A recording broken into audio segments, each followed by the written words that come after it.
আসসালামু আলাইকুম ভাই। ওয়ালাইকুম সালাম। কেমন আছেন ভাই? আলহামদুলিল্লাহ ভাই, ভালো। ভাই আপনার পেঁপের যে গাছগুলো দেখতেছি পারছি সবগুলো ভাই সবুজ বা কোনো মোজাইক টোজাইক নাই। আপনি এখানে কি ব্যবহার করেন এত সুন্দর হয়েছে আপনার? এখানে কি মানে কি ব্যবহার করেন যাতে পাতাগুলো এত সুন্দর থাকে? অন্য পেঁপে গাছে দেখি যে হলুদ ছুপ ভাইরাস থাকে বা একটু সমস্যা থাকে, এটা আপনি কি ইউজ করেন ভাই?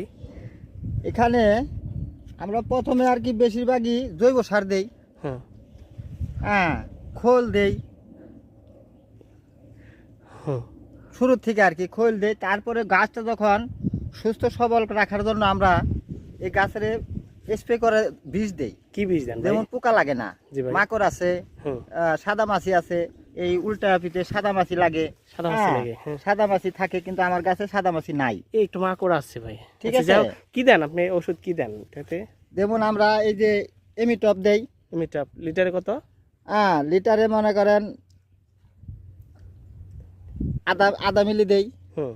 হ্যাঁ, এটি 7 দিন পর পর স্প্রে, নিয়ম মতো স্প্রে করলে গাছে কোনো রোগ বলাই থাকে না। ও, আপনি রিমিটাপ ইউজ করেন না? হ্যাঁ, রিমিটাপের কারণে সাদামাছি কম হ্যাঁ, হয় না? সাদামাছি কম হয়। আর এটা যদি সময় মতো 7 দিন পর পর স্প্রে করা যায়, হুম। তাহলে সেই গাছে কোনো রোগ বালাই থাকবো না। থাকবো। আচ্ছা, ধন্যবাদ সবাই ভাই আপনাকে।